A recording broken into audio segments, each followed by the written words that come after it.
I've had female roommates and I've lived with men. However, I was thinking, have I lived in a room with a man? And I was like, a man, like a human? No. Ooh, how did I come up with this video? So this was a one I was thinking, it kind of just like came to me. I thought of it a while ago, like in terms of, I was trying to figure out what like my living situations have been, and like, have I shared a space with a like physiological male? So maybe this comes in closer to when I was like definition self-experiments level and like base level design for my cardiology self-experimentation. So cardiology is study of the heart, and I'm a human, so for self-experimentation, the human heart. The squirrels go like, we like to like synchronize with her.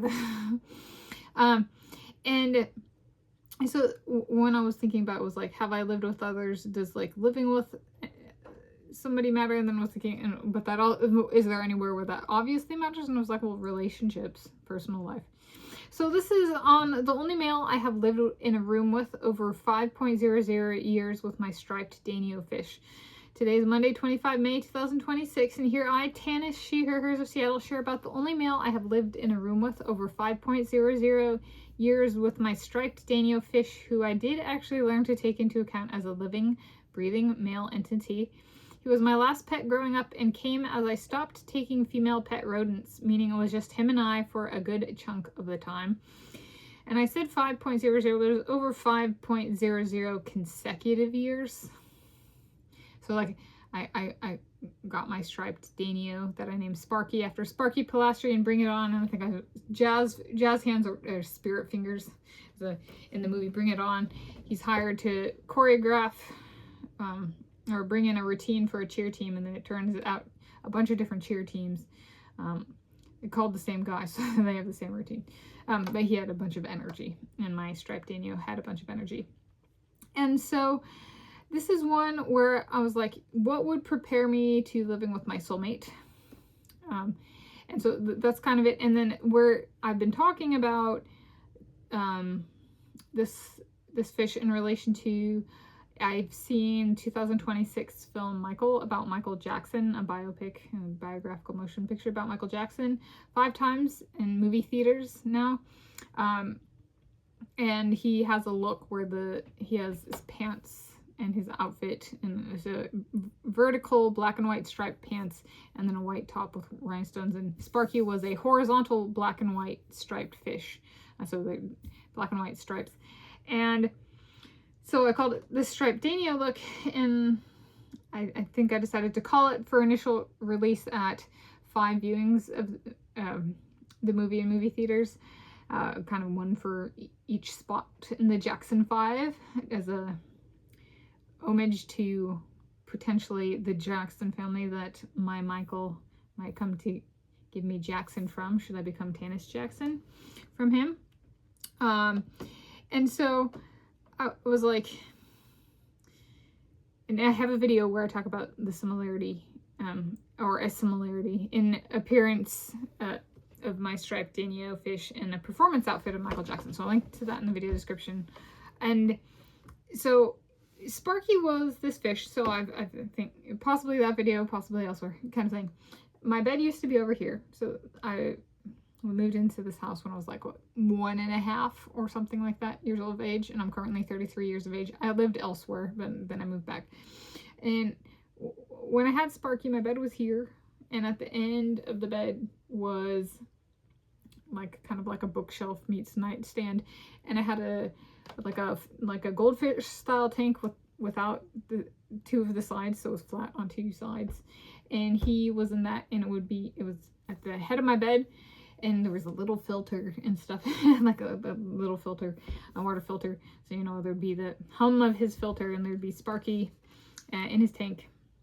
And if you are not familiar with the striped Danio fish and Danio fish in general, so my sister had gotten them from the pet store with a bunch of fish, and was uncertain about this particular fish to begin with because they were labeled as aggressive, as a species that was known to be aggressive. And he was so aggressive and so territorial that he went after the other fish. And so Sparky, who was not yet Sparky, was going to go, and they were like, do you want this fish? And so I said yes. And so I took him, and he lasted, the life expectancy of a fish with a behavior like that is like 2-3 months, and he lasted like 6 point something years, 7 years. Is that a fisherman's tale? So I'm going with over 5.00 consecutive years here to, I hope, keep it low. But he retained that aggressive, territorial kind of behavior in my room, and I actually I came to think of him a bit like I would a human, and I found that he was receptive to it, and it was kind of like, whoa. So he had a very strong personality, and if I didn't understand why he was doing stuff, I started to understand. I was like, maybe he's being territorial, or maybe he's being aggressive, or maybe he's being possessive. And so if I, if it was like a sacred Saturday or something like that, I would be careful. He would check on me, but there was also if I brought up, let's say I have brought up previously, my mom and I played a computer game. If somebody came into my room, he might not like them or like me, and so I would kind of put the person so that they couldn't see Sparky in case Sparky got territorial. Okay. So essentially, I felt a bit like my fish reading was like human reading, and I was like, do I think that would translate to living with a male human, such as, say, Michael Jackson? And I think that's actually a yes, and I think that kind of very much taking into account the gender and the organism as a male, the gender and kind of individual treatment I use with the critters in the backyard, in the sense of they have very real personalities and they're like a human. And I'd say I think I had only female rodent pets up until that time, and they lived in my room too.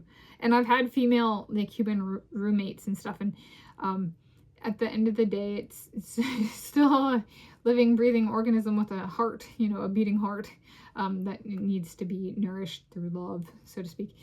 And so I think that, yes, actually, and I get to find out if I live in the same room as a man, and which soulmate is that going to be? I move in with soulmate 1, say, but we have different rooms. Is it a different soulmate who gets to take over for Sparky, my male striped Danio fish, in terms of, does the winner become the person who performed the best or closest to him, including the attire? How does that legacy work? And it's a, yeah. So I think it could. I've seen it with females, and other species now that, yes, I can communicate, but and it's happened for female rodents to female humans, me living in the same room. So I guess it's a male fish to male human. There's one and only one in my history, and it was over 5.00 consecutive years. But yeah, I learned so much from him. I think actually that's part of why I maybe even have been successful in my science and mathematics and stuff. Is I lived with my male friend, my male fish, while I played the computer games, if nothing else. Their sacred Saturdays are primed and ready. The legacy of Hades continues. He goes, I watch over you. There we go.